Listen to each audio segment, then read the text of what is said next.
ज्ञान बांटने से घटता नहीं बल्कि बढ़ता है। पढ़े इससे जुड़ी 5 अनमोल सीख। मनुष्य की सबसे बड़ी शक्ति उसका ज्ञान है, लेकिन व्यक्ति को झूठे ज्ञान को पाने से बचना चाहिए क्योंकि यह अज्ञान से भी ज्यादा खतरनाक होता है। जीवन में बगैर ज्ञान के किसी भी लक्ष्य की प्राप्ति की कल्पना नहीं की जा सकती है। सभी सुखों को पाने और दुख खोन से बचने के लिए मनुष्य को ज्ञान की बहुत आवश्यकता होती है। जीवन में जो व्यक्ति सही समय पर सही ज्ञान प्राप्त करता है और समय आने पर उसका सदुपयोग करता है, तो वह निश्चित रूप अपने जीवन में हमेशा सफल होता है। ज्ञान वो धन होता है जिसे कोई कभी चुरा नहीं सकता है।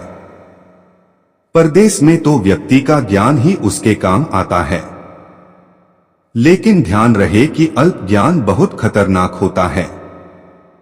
अक्सर कुछ लोग थोड़ा सा ज्ञान पाते ही इतराने लगते हैं। कई बार यह भी देखा जाता है कि आदमी तमाम चीजों का ज्ञान हासिल करता है, लेकिन जिस ज्ञान की उसे असल जरूरत होती है उसे वही नहीं मालूम होता है। जीवन में परिश्रम और सुखों को त्याग करके ही ज्ञान अर्जित किया जा सकता है।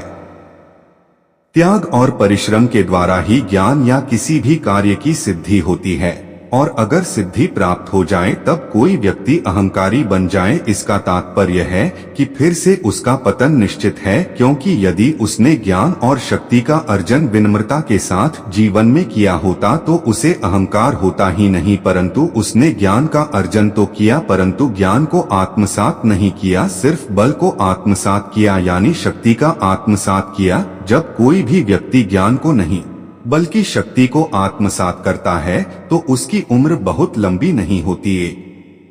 दिन शक्ति का पतन निश्चित होता है, और जब ज्ञान में अहंकार आ जाए तो वह क्षीण होने लगता है, क्योंकि वह एक ठहरे जल की भांति होता है। जल यदि एक जगह ठहर जाए तो कुछ दिन बाद उसमें कीड़े पड़ने शुरू हो जाते हैं और वह ग्रहण करने के लायक नहीं बचता। उसी तरीके से ज्ञान भी होता है, यदि उसमें अहंकार का समावेशन हो जाए तो उसमें ग्रहण करने की क्षमता नहीं होती और वह अपना अस्तित्व धीरे धीरे खो देता है। इसीलिए ना तो शक्ति का घमंड होना चाहिए और ना ही ज्ञान का। जीवन में जिस चीज की प्राप्ति करनी हो सभी में शक्ति और परिश्रम लगता है और त्याग भी लगता है। इसलिए यदि शक्ति अर्जन में त्याग और परिश्रम लगा है तो हर काम में त्याग और परिश्रम का समावेशन होता है, और कोई काम तभी फलित होता है जब उसमें विनम्रता का समावेशन हो, नहीं तो उसका स्वरूप स्वयं ही बिगड़ जाता है। इतनी दूर क्यों जाना, मैं यही का बताता हूँ। अब देखो मुझ में भी कुछ अहंकार सा बढ़ने लगा है, क्योंकि मेरे फॉलोवर्स बढ़ रहे हैं। फॉलोवर्स भी पैसे ही की तरह होते हैं, कब आए कब चले जाएं कुछ नहीं कहा जा सकता, पर अहंकार तो बढ़ा ही रहे हैं ना। इसलिए क्यों हम खुद को दूसरों से अलग और दूसरों से कई मामलों में ऊपर समझने लगते हैं। हमें लगता है जो काबिलियत या जो खासियत या जो वस्तु या जो अधिकार या जो जानकारी मुझ में है वो किसी में नहीं, तो वैल्यू बढ़ती है दूसरों से, बाकी के सब मुझसे कमतर हैं। हालांकि दूसरे नहीं जानते कि ये सब क्वालिटी मैंने कैसे प्राप्त की। सिर्फ मैं ही जानता हूं कि मैं कितना मूर्ख हूं, बंद दिमाग हूं। और ये अहंकार तब टूटता है जब हमसे भी बड़ा कोई मैदान में आ जाता है, और अहंकार टूटने पर इंसान सीधा गर्त में चला जाता है। बीच में रहने का तो मतलब ही नहीं। तो मुझे वो चीज पसंद ही नहीं जो मेरी सोच को प्रभावित करे, वो भी गलत तरीके से। मेरा बस चले तो मैं फॉलोअर्स वाला टैग ही हटा दूं, इससे अच्छा मुझे कमेंट्स लगते हैं। पर यदा अच्छा ये लगता है कि मुझे पता चलता रहे कि दूसरे मुझे पढ़ते हैं, बेशक कमेंट न करें या फॉलो न करें। कुल मिलाकर ध्यान से व्यक्ति का संतुलित और सर्वांगीण विकास होता है। दरअसल लोग विकास शब्द को केवल बच्चों से जोड़कर देखते हैं, पर वास्तव में ऐसा नहीं है। इंसान में ताउम्र अच्छी बातें सीखते हुए अपना विकास करने की संभावना बनी रहती है, और यह बहुत जरूरी भी है। सब कुछ है नश्वर, जीवन में सच्ची खुशी हासिल करने के लिए सबसे पहले यह समझना बहुत जरूरी है कि यहाँ कुछ भी स्थायी नहीं है। धन दौलत, प्रसिद्धि और दोस्त रिश्तेदार, यह सब कुछ छोड़कर सभी को एक न एक दिन इस संसार से जाना ही पड़ता है। इसलिए अपने विवेक को जागृत करके यह समझना बहुत जरूरी है कि इस संसार में सब कुछ नश्वर है।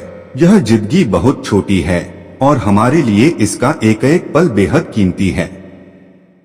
इसलिए अपने मन में एक दूसरे के प्रति नफरत और क्रोध की भावना रखने के बजाय सभी के साथ अच्छा व्यवहार करते हुए हमें चारों ओर खुशियां बांटनी चाहिए। जब व्यक्ति को यह बात अच्छी तरह समझ आ जाती है तो उसका मन साक्षी भाव की अवस्था में चला जाता है। ऐसा होने के बाद वह सुख दुख, लाभ हानि और मान अपमान जैसी भावनाओं से परे हो जाता है। इसके बाद चाहे स्थितियां अच्छी हो या बुरी, व्यक्ति हर हाल में अपना संयम कायम रखता है। वैराग्य और स्वतंत्रता। वैराग्य ही व्यक्ति के भीतर स्वतंत्रता लाता है। यह उसे सूक्ष्मता में ले जाता है और अंदर से मुक्त कर देता है। हमारे भीतर कुछ ऐसा है जो कभी नहीं बदलता है। यह वही धुरी है जहां से हम सारे परिवर्तनों को देख समझ सकते हैं। यही सूक्ष्म और अपरिवर्तनशील धुरी हमारे अस्तित्व की निशानी है। स्वयं का ज्ञान होना ही हमें वर्तमान में रखता है। यह हमें पूर्णतः स्वस्थ और संतुलित बनाए रखता है।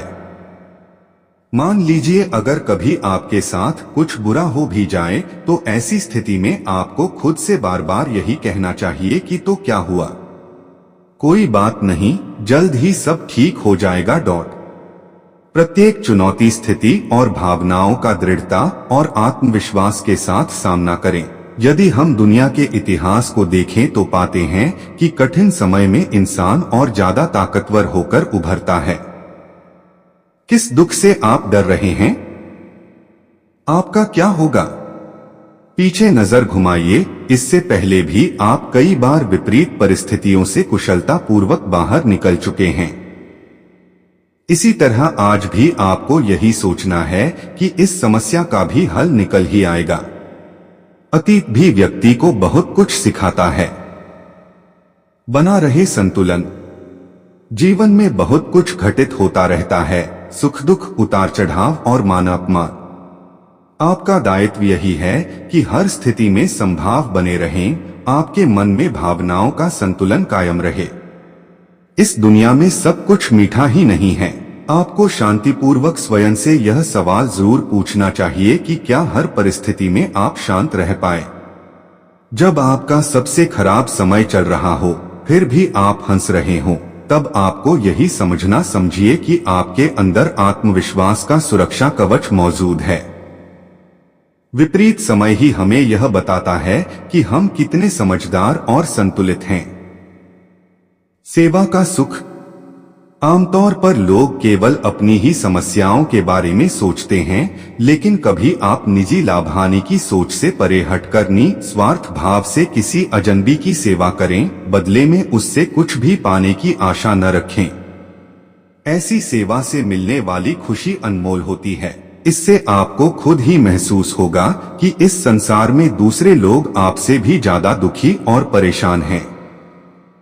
ऐसे में आपको अपनी समस्याएं बहुत छोटी लगने लगेंगी। जैसे ही आपको अपनी समस्याएं छोटी लगती हैं, वैसे ही आपके अंदर यह आत्मविश्वास आ जाता है कि मैं अपनी समस्याओं का हल ढूंढ सकती हूँ। अगर सरल शब्दों में कहा जाए तो उन लोगों की सेवा कीजिए वाकई जिन्हें आपकी जरूरत है। समर्पण है जरूरी।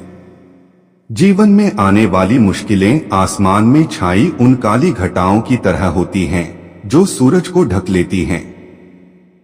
इससे उसकी रोशनी कुछ देर के लिए मध्यम जरूर पड़ जाती है, पर बादल में इतनी शक्ति नहीं है कि वह दिन को रात बना दे।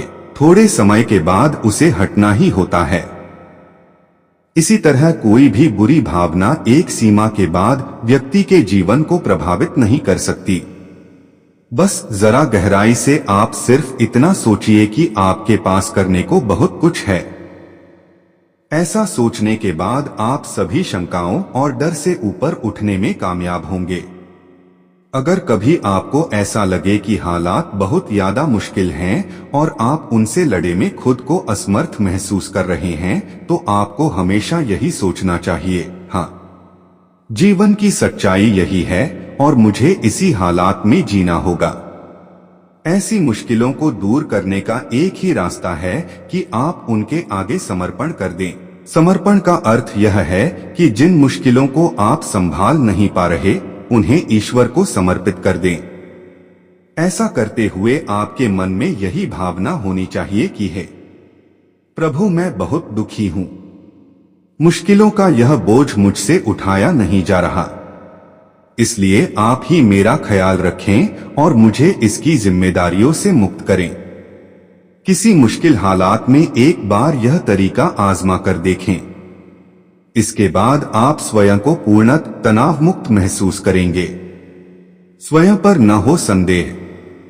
आपको हमेशा यह मानकर चलना चाहिए कि इस ब्रह्मांड में कोई ऐसी अदृश्य और सर्वोच्च शक्ति है जो आपका ध्यान रखेगी। आप कभी सोच भी नहीं सकते कि ईश्वर आपको कितना चाहता है। आपको यह बात हमेशा याद रखनी चाहिए कि मैं भी उसी सर्वोच्च दिव्य शक्ति का अंश हूँ।